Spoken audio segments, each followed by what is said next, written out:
नमस्कार, आप देख रहे हैं ग्रेट पोस्ट न्यूज। मैं हूं आपके साथ शरद। आज हमारे साथ स्टूडियो में मौजूद हैं आचार्य एम.एस. पांडे जी, जो आपको बताएंगे आपके मूलांक, आपकी गणना और आपके राशिफल के बारे में। आचार्य जी, बहुत बहुत स्वागत है आपका। नमस्कार।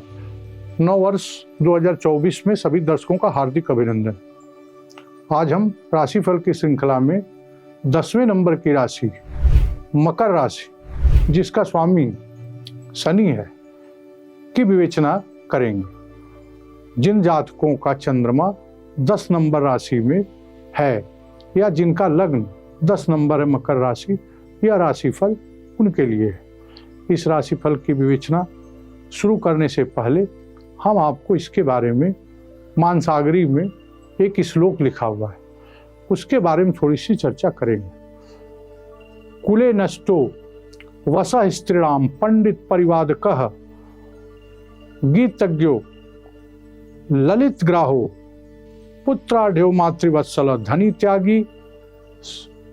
त्यागी सुभृत्यश्च दयालुर्बहु बांधव परिचिंतित सौख्यश्च मकरे जायते नरः।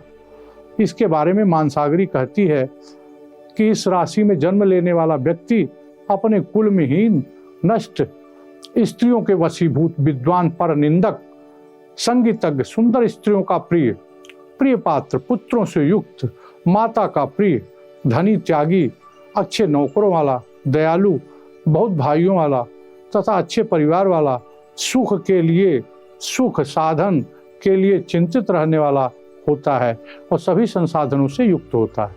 अब हम मकर राशि के बारे में बताएंगे कि मकर राशि का स्वामी कौन है। मकर राशि का स्वामी शनि है।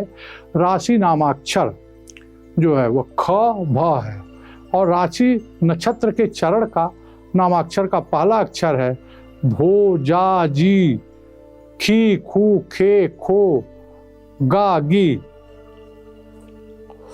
गागी। इस प्रकार से इस राशि के आराध्य देव शिव जी हैं और भाग्यशाली रंग इसका आसमानी है और इसका अंक 10 और 11 है। अनुकूल दिशा इस राशि वालों के लिए दक्षिण है। इस राशि के लिए धातु जो है चांदी और सोना है, रत्न, नीलम, पन्ना, हीरा। और वार कौन सा है? शनिवार, बुधवार, शुक्रवार और बृहस्पतिवार भी है। उसका इस राशि का स्वभाव चर है, मूवेबल राशि है यह और पृथ्वी तत्व की राशि है और इसकी प्रकृति वायु है। उसके बाद इस राशि में जो चरण आते हैं, इस राशि वालों का जो चरण आता है वह उत्तर साढ़ा के 3 चरण आते हैं। उत्तर साढ़ा के 3 चरण, श्रवण के 4 चरण और धनिष्ठा के 2 चरण आते हैं। उत्तर साढ़ा नक्षत्र का स्वामी सूर्य और श्रवण का स्वामी चंद्र और धनिष्ठा का स्वामी मंगल है। इस प्रकार से 3 नक्षत्र इस राशि में आते हैं। तो इस राशि की विवेचना करने से पहले मैं इस राशि के जातकों की विशेषताएं, क्या गुण अवगुण, इनका किस तरह का स्वभाव होता है, इनके पास किस तरह का इनका सामाजिक स्टेटस होता है, इनके पुत्रों का क्या हालचाल है, इसके बारे में थोड़ा सा मैं दर्शकों को बताना चाहूँगा। मकर राशि, इसका स्वामी शनि है। इस राशि के लोग कर्तव्यनिष्ठ, मध्यम कदकाठी और सांवले कलर के होते हैं। इस राशि के लोग अपनी इच्छा में दृढ़ शक्ति, कर्तव्य परायण, कर्तव्यनिष्ठ, योजनाओं को चरणबद्ध तरीके से पूरा करने वाले होते हैं।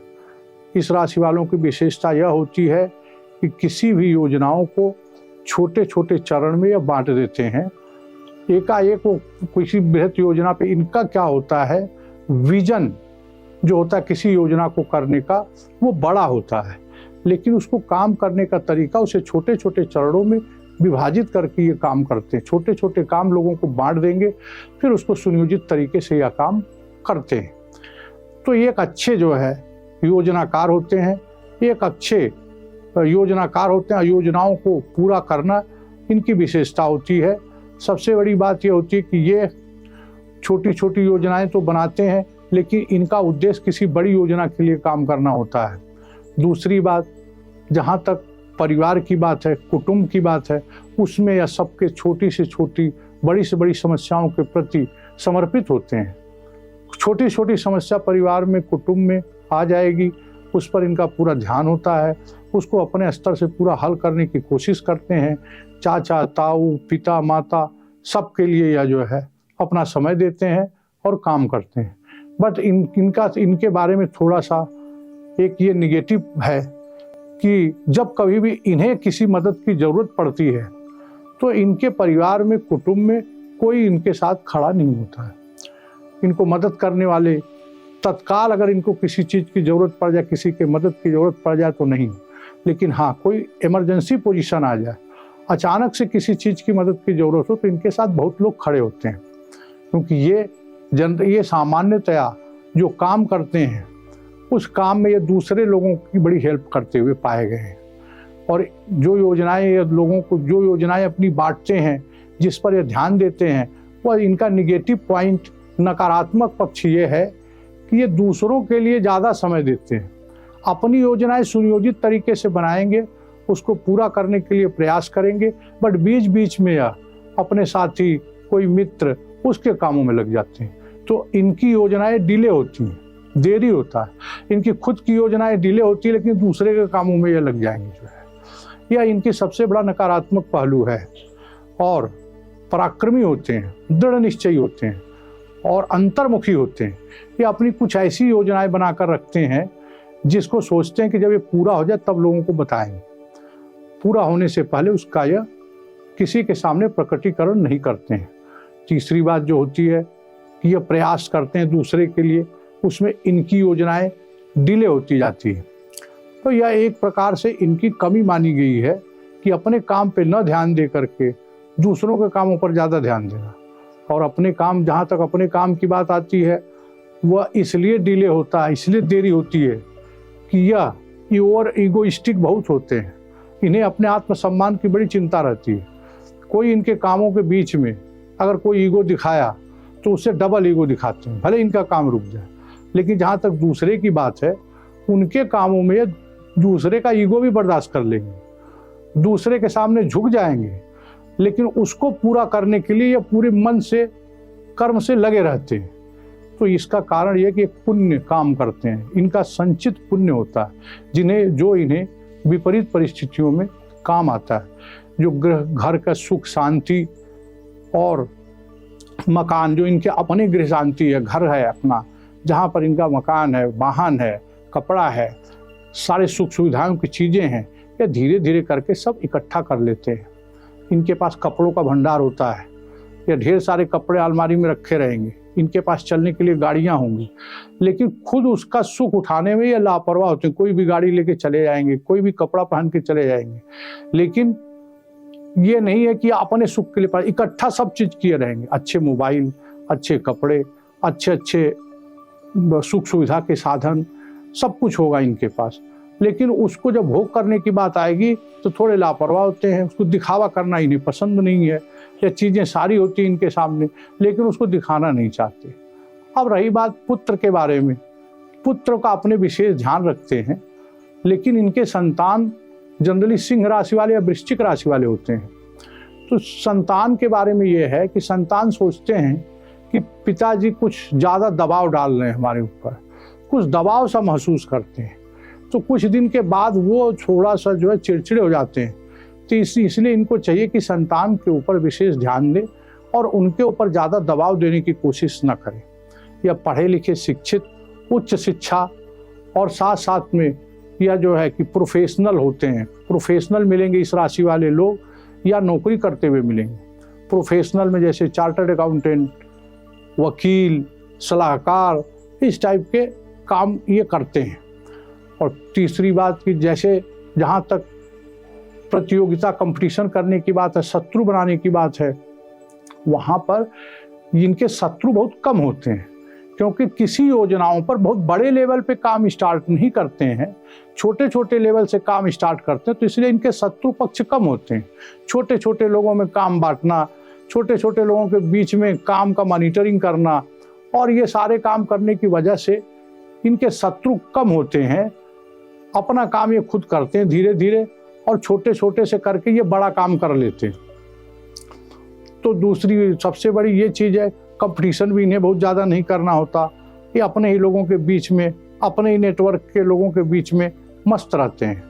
और साथ साथ जो है कि जहाँ तक इनका बिजनेस रिलेशन और घर गृहस्थ सुख, जीवन साथी का सुख है, उसमें ये थोड़ा सा सामान्य तौर से लापरवाह देखे गए हैं। इस वजह से जो इनकी जीवन साथी है उनका ये ओपिनियन रहता, उनका मन रहता है कि ये हमारे ऊपर ध्यान नहीं देते, ये हमारे ऊपर समय नहीं देते, जबकि ऐसा नहीं है। ये अपने कामों के धुन के पक्के होते हैं, उस काम की वजह से थोड़ी सी लापरवाही इनसे हो जाती है। जीवन साथी सोचता है कि इस वजह से जीवन साथी सोचता है कि उसके ऊपर ये समय नहीं देते, वह इनसे थोड़ा सा तनाव को संबंध रहता है। लेकिन इनको चाहिए, कई बार तो ऐसा देखा गया है कि इनकी जीवन साथी को प्रॉब्लम होती है, कई बार रिश्ते टूटने की संभावना आती है। इसलिए इस राशि के जातकों को शादी से पहले कुछ पूजन उपाय बताए गए, वो करवा लेना चाहिए। रही बात इनके खान पान की, तो खान पान के बड़े शौकीन होते हैं, ड्रिंक करते हुए पाए गए हैं। ये खान पान करते हैं, चटपटा खाने के शौकीन होते हैं।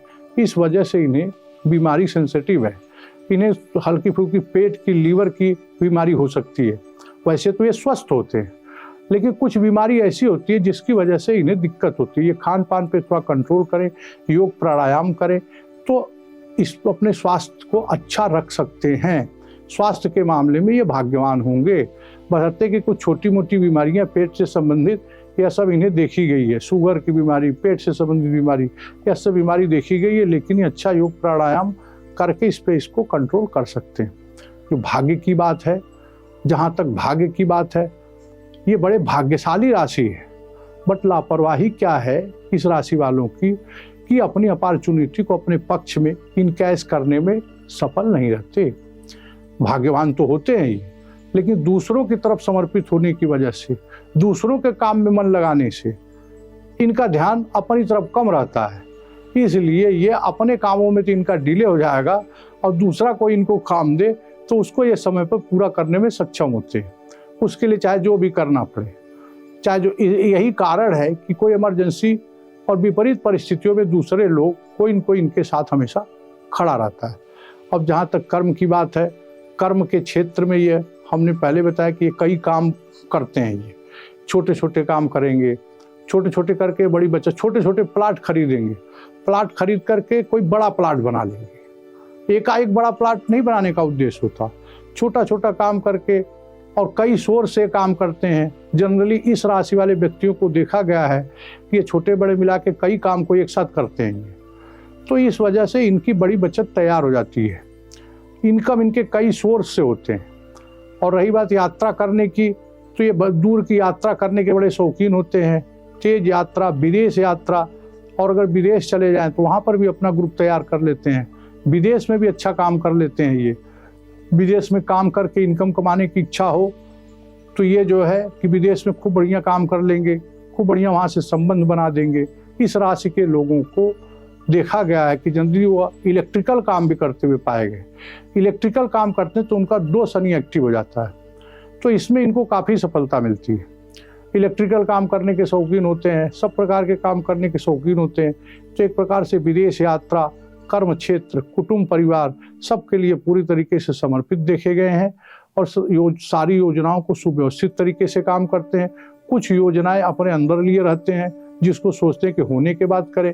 तो इस तरीके से इनकी जो कुछ कमियां हैं उसको इनको ठीक करके अच्छे से योग प्राणायाम करें तो यह राशि वाले अच्छी सफलता प्राप्त कर सकते हैं।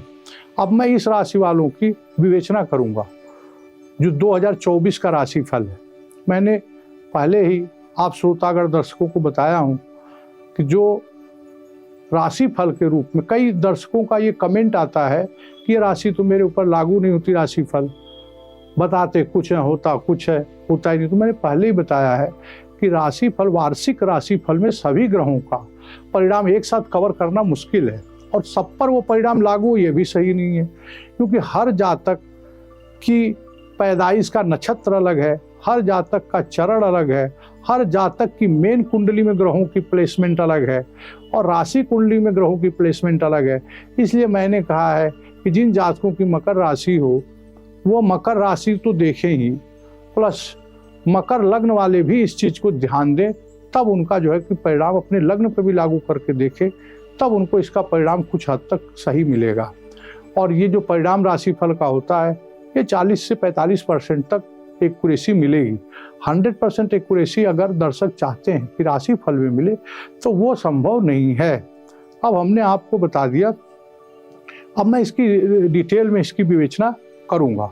इस राशि का स्वामी शनि है और इसके आराध्य देव शिव जी हैं। इस प्रकार से वायु तत्व की राशि है ये। और इस साल जो हम धीमी गति के जो ग्रह हैं जो आपको पूरे वर्ष प्रभावित करेंगे उसकी विवेचना पे फोकस करेंगे और ब्रीफ एक्सप्लेनेशन में उन ग्रहों का भी दूंगा जो छोटे धीमी गति के चलने वाले, जो तेज गति के चलने वाले ग्रह हैं, जैसे बुध हो गया, शुक्र हो गया और आपका बुध हो गया, शुक्र हो गया, सूर्य हो गया। जो है इस तरह के जो ग्रह, सूर्य जो है 1 महीने में एक राशि का संचरण करता है, बुध सबसे कम 21 दिन करता है और उसके बाद में मंगल जो है 45 दिन तक करता है। इस प्रकार से इन ग्रहों का जो छोटा सा प्रभाव आएगा उसके बारे में हम विवेचना करेंगे। विशेष प्रभाव हम गुरु, शनि, राहु, केतु पे करेंगे। तो आप सबसे पहले देखें कि इस समय मकर राशि वालों के लिए उनका गुरु जो है बृहस्पति इस समय उनके चौथे भाव में बैठा हुआ है। गुरु चौथे भाव में बैठा हुआ है और 2 फरवरी तक गुरु जो है अश्विनी नक्षत्र केतु के नक्षत्र में, जिसके नक्षत्र लॉर्ड केतु है, केतु के नक्षत्र में बैठा हुआ है, जहां से षडाष्टक योग बन रहा है। तो फरवरी तक, 3 फरवरी तक, जनवरी से 3 फरवरी तक का समय हेल्थ के लिहाज से जातकों के लिए अच्छा नहीं रहेगा। थोड़ा बहुत सर्दी, जुकाम, खांसी, इस तरह के इन्फेक्शन हो सकते हैं उसको। और गुरु जो है यहाँ पे चौथे हाउस में रहेगा और शनि जो है आपका दूसरे भाव, धन भाव में बैठा हुआ है। कुंभ राशि में शनि बैठा हुआ है। इस राशि वालों की 7.5 चल रही है। राशि स्वामी शनि है, 7.5 शनि चल रही है, जो कि मार्च 25 में 7.5 जो खत्म हो जाएगी। तो अभी उतरती हुई 7.5 है तो उतना दुष्प्रभाव नहीं देती है। प्लस एक चीज और दर्शकों को बता दूं कि जहां तक 7.5 शनि का प्रश्न है, यह 7.5 शनि का प्रश्न जो है जब तक कुंडली न देखा जाए तब तक उसके बारे में एक्यूरेसी नहीं आ सकती है, सत्यता पूरी तरीके से नहीं बताया जा सकता। कुंडली में शनि की क्या प्लेसमेंट है, कहाँ पे शनि स्थित है, अच्छे घरों में है कि बुरे घरों में है, उस प्रकार से उसका 7.5 दौर कैसा चल रहा है, ग्रहों की क्या पोजीशन है। एक जनरल फलादेश है कि उतरती हुई 7.5 आपको कोई बहुत ज़्यादा बुरा प्रभाव नहीं देगी। और शनि महाराज आपके लग्न और धन भाव के मालिक होकर के कुंभ राशि में धन भाव में इस समय है, विचरण कर रहे हैं। और देवगुरु बृहस्पति इस समय आपकी राशि से चौथे घर में देवगुरु बृहस्पति का संचरण हो रहा है। और राशि से तीसरे राहु जो है मीन राशि में राहु चल रहे हैं और कन्या राशि में केतु आपके 9वें भाव में गोचर कर रहे हैं। और वर्तमान में इस समय सूर्य और बुध आपके लग्न में बैठे हुए हैं और मंगल और शुक्र आपके 12वें भाव में बैठे हुए हैं। तो इस प्रकार से इसका फलादेश ये है कि देवगुरु बृहस्पति शुरू में 1 फरवरी के बाद बहुत अच्छा काम करेंगे। 1 फरवरी के बाद जब वो नक्षत्र चेंज करेंगे तो शुक्र की नक्षत्र में चले आएंगे। और चौथा घर काल पुरुष की कुंडली का कर्क राशि है, जहां पर देवगुरु बृहस्पति उच्च के होते हैं। तो चौथे भाव में गुरु जो है राशि से चौथे गुरु बहुत अच्छा होता है। रुपया, पैसा, गाड़ी, प्रॉपर्टी में इन्वेस्टमेंट करने के लिए बहुत उचित समय है। 1 फरवरी के बाद अगर आप कोई प्रॉपर्टी खरीदना चाहते हैं तो आप खरीद सकते हैं और खरीदेंगे। जिस तरह का समीकरण बन रहा है और शनि आपके तीसरे भाव में है, तीसरी दृष्टि से वो चौथे भाव को देख रहे हैं। शनि जो है शनि सब एक चीज और बता दें कि शनि में अगर राहु का प्रभाव आ जाता है तो थोड़ी सी दिक्कत आती है। दृष्टियों पर हमने ऑलरेडी विवेचना कर चुके हैं कि शनि की दृष्टियां खराब है। जहां जहां शनि दृष्टि डालते हैं वहां पॉजिटिव के साथ कुछ निगेटिव प्रभाव भी जरूर रहता है। तो हालांकि दृष्टियों के बारे में इनके बताया गया खतरनाक होती है, बट देवगुरु बृहस्पति जहाँ रहते हैं उस स्थान की भले हानि करें, लेकिन जहाँ जहाँ देवगुरु बृहस्पति की दृष्टि जाती है वहाँ पर परिणाम अच्छा आता है। और शनि के बारे में जो है, शनि जहाँ पे रहते हैं वहाँ पे अच्छा करते हैं, जहाँ पे उनकी दृष्टि जाती है वहाँ पे जो है कि खराब है। तो इस साल शनि जो है आपके तीसरे भाव में है, तीसरी दृष्टि से चौथा हाउस और और 7वीं दृष्टि से 8वां हाउस और 10वीं दृष्टि से 11वां हाउस। इस साल शनि के प्रभाव में जो है कि 4, 8 और 11 ये 3 हाउस पूरे साल रहेंगे शनि के प्रभाव में। दूसरे नंबर में शनि खुद विराजमान है, तो इस राशि के जातक मैंने बताया कि छोटी छोटी बचत करके बड़ी बचत बना लेते हैं, तो एक तरीके से इनके छोटे छोटे काम पूरे होंगे। कहीं से पैसे रुके पड़े हैं तो इनका बैंक बैलेंस में वृद्धि होगी, इनका इन्वेस्टमेंट में वृद्धि होगी। कोई प्रॉपर्टी, गाड़ी कुछ लेना चाहते हैं तो इस साल लेंगे। और देवगुरु बृहस्पति का जो गोचर है इस साल, पूरे साल वह 2 राशि में गोचर करेंगे। 1 मई से वह आपके 5वें हाउस में जाएंगे, राशि से 5वें हाउस, और उससे पहले तक यानी 30 अप्रैल तक गुरु 4थे हाउस में ही रहेंगे। यहाँ से वह 7वीं दृष्टि से गुरु 10म हाउस को देख रहे हैं, और 5वीं दृष्टि से वह गुरु जो है आपके 8वें हाउस को देख रहे हैं।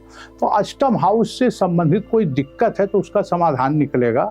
अष्टम हाउस जो है दुख का है, परेशानियों का है, साथ साथ में कई तरह की दिक्कतों का है।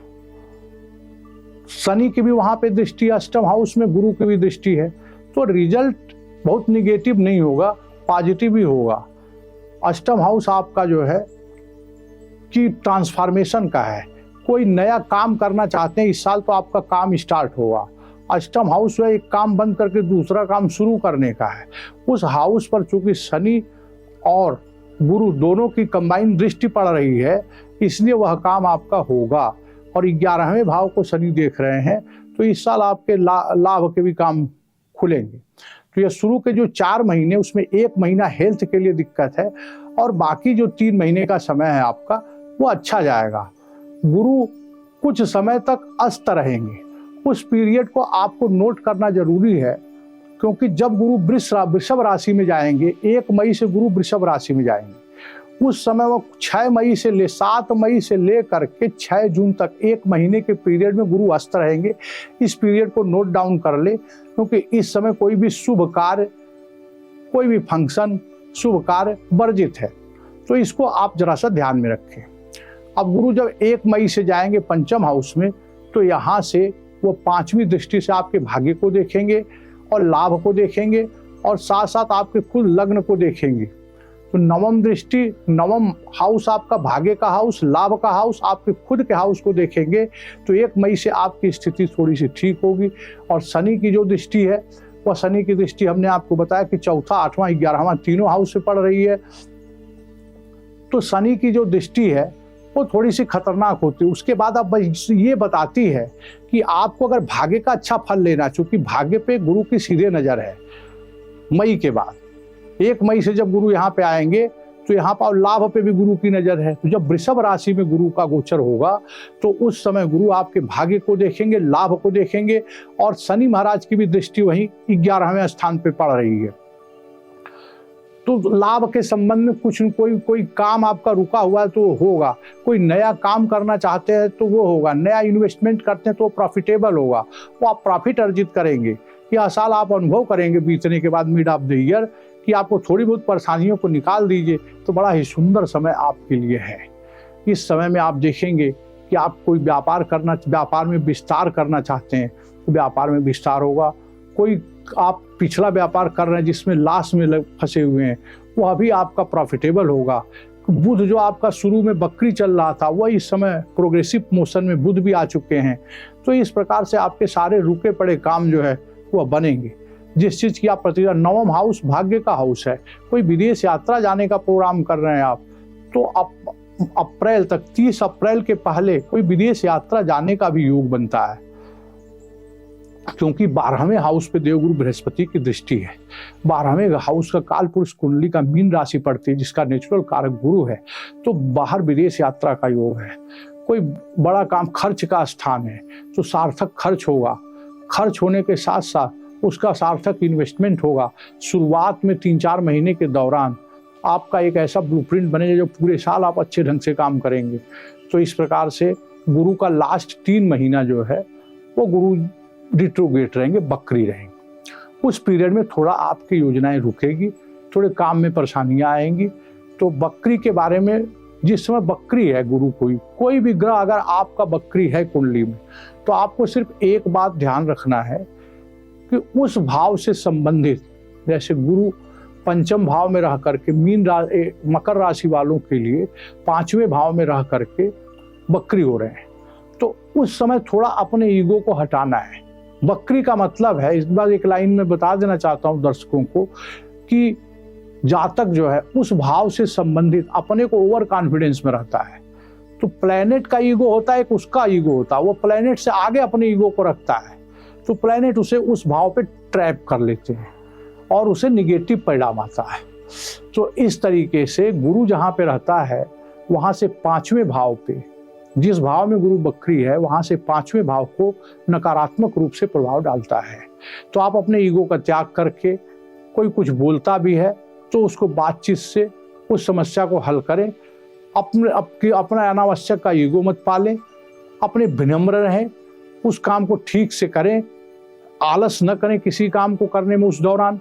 अब जुपिटर कब से रिट्रोग्रेड हो रहा है, 9 अक्टूबर से लेकर के जुपिटर जो है अक्टूबर में से 3 महीने तक पूरा वो बकरी रहेगा। तो लास्ट के जो 3 महीने में है उसमें अगर आपको भाग्य का अच्छा फल लेना है तो आपको थोड़ी ईगो त्यागना होगा। आपके बच्चे या आप खुद विद्यार्थी हैं तो आप पढ़ाई के लिए अच्छा समय है। 1 मई के बाद आप कोई प्रतियोगिता परीक्षा में बैठना चाहते हैं तो आप बैठ सकते हैं, अच्छा परफॉर्म करेंगे। किसी नौकरी के लिए प्रयासरत हैं तो आप 1 मई के बाद प्रयास करें, उसमें आपका भाग्य साथ देगा, क्योंकि वहाँ से पंचम भाव को बृहस्पति खुद जो है कि देख रहे हैं। 9वें हाउस का जो एक्चुअल कारक है वो बृहस्पति है, कुंडली का वह केंद्र है, मरकज है। इस प्रकार से देवगुरु बृहस्पति आपके भाग्य में अच्छी मदद करेंगे, लाभ कमाने में अच्छी मदद करेंगे। अगर आप एक विद्यार्थी हैं तो उसमें भी आपको सफलता मिलेगी। अगर आपके बच्चे विद्यार्थी हैं तो आपके बच्चे भी शिक्षा के क्षेत्र में, प्रतियोगिता के क्षेत्र में ऐसा करेंगे कि आपका नाम रोशन करेंगे वह। तो इस प्रकार से कुल मिला के यह समय अच्छा है। अब रही बात शनि की, तो शनि भी इस समय धन भाव में बैठा हुआ है। देवगुरु बृहस्पति 1 मई से उसकी दृष्टि से बाहर चले जाएंगे, तो 1 मई से आपका भाग्य अच्छा चलेगा। जब आप वर्ष के बीच में जाएंगे तो आपको लगेगा कि आपने अपनी बचत, काम, सुख शांति, प्रॉपर्टी, शिक्षा, प्रतियोगिता, इन सब क्षेत्र में आप अच्छा कर पाए हैं। कुछ महीने में सावधानियां, जब विपरीत परिणाम आए तो आप अपने आराध्य देव, जैसे आपके आराध्य देव विष्णु हैं तो उनकी आप पूजा करें। और इस संबंध में कुछ मंत्र हैं, हम बताएंगे आपको, जिसका आपको जाप करना है। अब शनि के बारे में एक चीज समझ लीजिए कि इस समय वर्तमान में शनि जो है वो शतभिषा नक्षत्र राहु के नक्षत्र में चल रहा है। 5 अप्रैल तक वो राहु के नक्षत्र में चलेंगे और पूर्व भाग 6 अप्रैल से लेकर के 2 अक्टूबर तक ये जुपिटर की नक्षत्र में रहेंगे।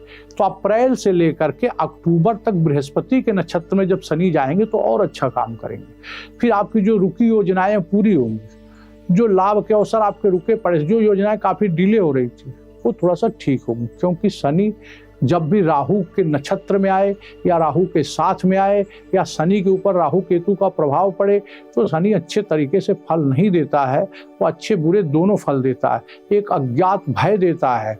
राहु क्या करता है, पूरे साल आपके इस साल 7वें भाव पे राहु की दृष्टि है, 9वें पे है और 11वें पे है। 9वें भाव पे राहु की दृष्टि होने के कारण धर्म कर्म से थोड़ा विमुख करता है। 7वां भाव रिलेशनशिप का है, बिजनेस रिलेशन का है, साझेदारी का है, डेली इनकम का है। उस भाव में एक अज्ञात भय देगा, इसलिए आपको बिजनेस प्लेस पे लापरवाही नहीं करनी है। पत्नी के साथ हो चाहे घर गृहस्थी हो, सब मैटर को मिलजुल के सुलटाना है। और दूसरी बात कि आपको कोई भी बात जो है अब लापरवाही नहीं करनी है। वर्क प्लेस पे खुद जाना है, आलस नहीं करना है, अपना काम किसी को सौंपना नहीं है। अपने काम को जाकर मॉनिटरिंग करेंगे, योग प्राणायाम करेंगे तो आप राहु के इस दुष्प्रभाव से वंचित रहेंगे। क्योंकि राहु अच्छा करने, लाभ भाव पर राहु की दृष्टि होने के कारण और गुरु की भी दृष्टि होने के कारण और इस वर्ष के दौरान शनि की भी दृष्टि होने के कारण लाभ तो आपको होगा, आप पैसा कमाएंगे। अचानक से आपको धन प्राप्ति का योग बनता है। राहु अगर 11 भाव को देख, राहु अचानक कामों का राहु है। अचानक से कोई काम बन जाए, अचानक से कहीं से बड़ा पैसा आ जाए जो है, और अचानक से कोई मुसीबत आ जाए, तो इन दोनों चीज का कारक राहु है। तो राहु वहां से करेगा। अब केतु बैठा नवम भाव में, काल पुरुष की कुंडली में धनु राशि बनती है, केतु वहां पर उच्च का फल देता है नवम भाव में बैठ करके। यह आपकी दूर दूर यात्राएं कराएगा, सफलता देगा, यात्राएं सफल होंगी, आपकी बिजनेस मीटिंग्स होंगी, लोगों से कम्युनिकेशन होंगे। इस प्रकार के कामों में केतु आपको सफल बनाएगा। और केतु पंचम हाउस में बैठ करके आपके लग्न, तीसरा और पांचवा, 3 जगह पे कंट्रोल करता है। तो लग्न पे आपके देखेगा तो बताया कि शुरू से गुरु जब केतु के नक्षत्र में तो हेल्थ की थोड़ी सी दिक्कत देंगे, लेकिन हमेशा दिक्कत नहीं देंगे।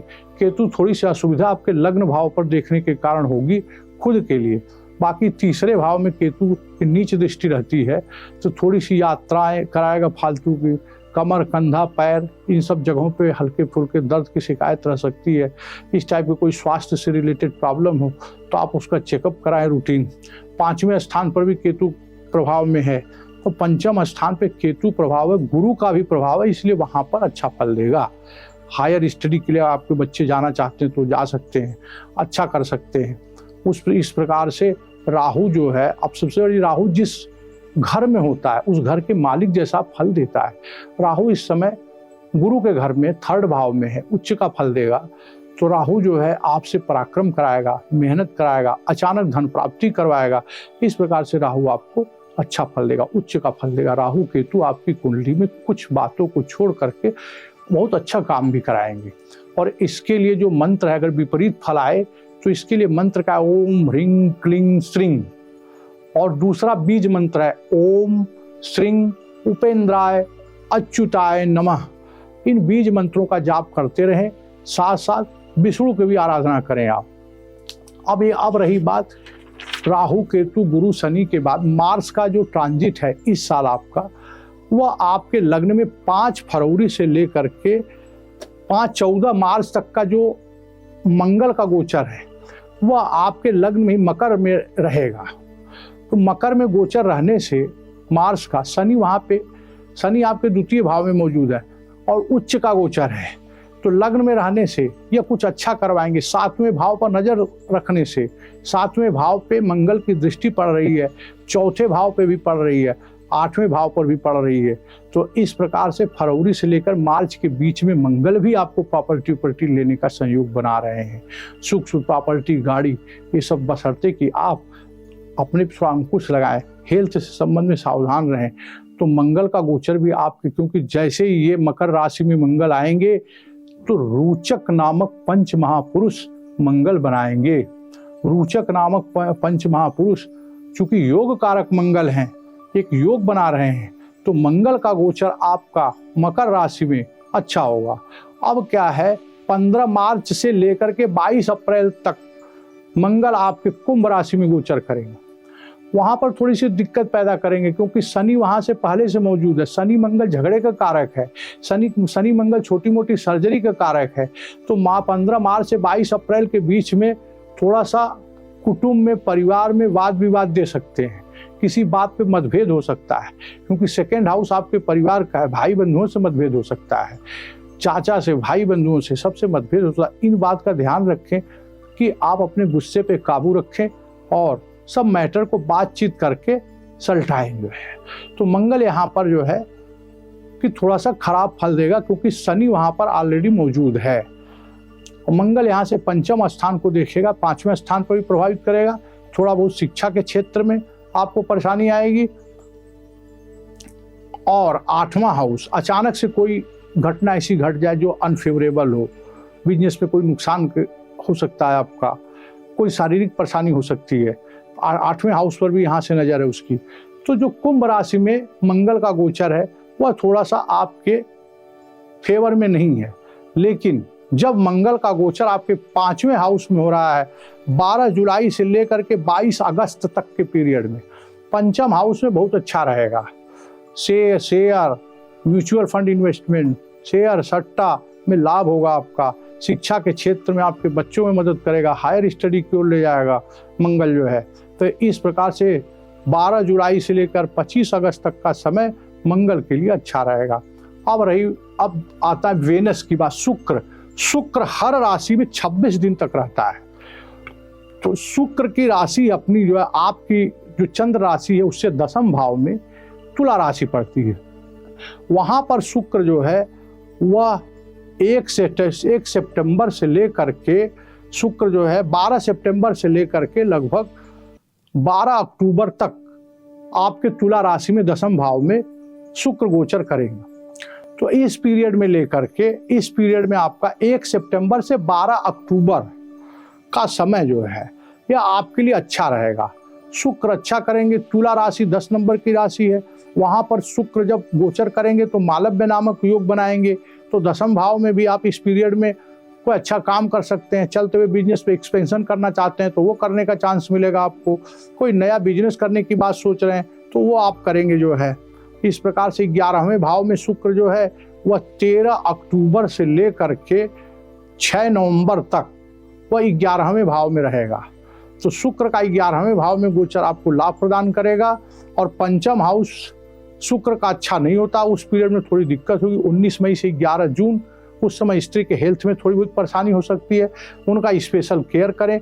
और दूसरी बात सन है, सूर्य जो है सूर्य आपके लग्न भाव में 15 जनवरी से 12 फरवरी तक लग्न भाव में रहेगा मकर राशि में। तो आपकी राशि में सूर्य का गोचर 15 जनवरी से 12 फरवरी तक रहेगा।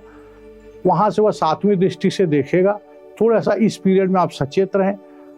13 फरवरी से लेकर 13 मार्च तक शुक्र आपके दूसरे भाव में गोचर करेगा, वहां का भी समय ठीक नहीं है, थोड़ा बहुत आपको परेशानी मिल सकती है। तीसरा बात 14 मार्च से लेकर 12 अप्रैल तक का समय 3rd भाव में सूर्य का जाएगा आपकी राशि से, जो अच्छा है। 3rd भाव में अच्छा करेंगे आप। बुरा समय जो सूर्य का गोचर का है वो 13 फरवरी से 13 मार्च है। वहाँ अपने बात से विवाद, जहाँ पे काम करते हैं वहाँ पे लोगों से छोटे मोटे वाद विवाद होने की संभावना है। प्रॉपर्टी को लेकर के डिस्प्यूट होने की संभावना, क्योंकि वहाँ पर सूर्य पहले से मौजूद है, शनि पहले से मौजूद है। और शनि के साथ जब सूर्य कुंभ राशि में आएंगे तो सूर्य शनि के झगड़े में पत्नी के हेल्थ के ऊपर बुरा प्रभाव पड़ता है, उसके बाद प्रॉपर्टी पे बुरा प्रभाव पड़ता है, और साथ साथ राहु भी उस समय बुरा प्रभाव देता है। तो इस प्रकार से 13 फरवरी से 13 मार्च के बीच का समय थोड़ा सा सावधानी बरते। और मरकरी आपका ठीक है। इस समय मरकरी जो है आपके राशि में 1 फरवरी से चलेंगे 19 फरवरी तक। चंद्रमा राशि में आपके मरकरी जो है मकर राशि वालों के लिए, उनके राशि मकर में जो है लग्न भाव में एक तरीके से बुध चलेंगे। काम के नए नए अवसर मिलेंगे। अगर आप चार्टर्ड अकाउंटेंट हैं, प्रोफेशनल हैं, का सलाहकार हैं तो आपको काम करने का अच्छा मौका मिलेगा। व्यवसायी हैं तो व्यवसाय, मैन्युफैक्चरिंग करने वाले, ट्रेडिंग करने वाले, कोई किसी भी प्रकार का व्यापार करने वालों का विस्तार होगा। इस प्रकार से बुध का भी गोचर ठीक रहेगा। तो ओवरऑल अब मैं सबको एक चीज़ और बता दूं, ये इस प्रकार से मकर राशि वालों का फल का ब्रीफ विवेचना मैंने किया। और अपने दर्शकों को एक बात मैं बता दूं कि जब मैं लास्ट एपिसोड बनाऊंगा मीन राशि वालों के लिए, नेक्स्ट एपिसोड में कई लोगों की क्वेरियां, उसको हमने नोट डाउन कर लिया है, तो मैं उस पर चर्चा करूंगा। मीन राशि पे फलादेश करने से पहले मैं उन जातकों का डिटेल में बताऊंगा जिन्होंने अपने डेट ऑफ बर्थ, समय, प्लेस कमेंट में डाले हैं, तो मैं उनको निश्चित रूप से कवर करूंगा। मैं अपने दर्शकों को आश्वासन देना चाहता हूं। दूसरी बात, आपसे एक विशेष अनुरोध करना चाहता हूं कि आप इसको लाइक करें, सब्सक्राइब करें और शेयर करें। यही मेरा मेहनताना है। नमस्कार। आचार्य जी, बहुत बहुत धन्यवाद और आभार। आप देखते रहिए ग्रेट पोस्ट न्यूज। तब तक के लिए नमस्कार।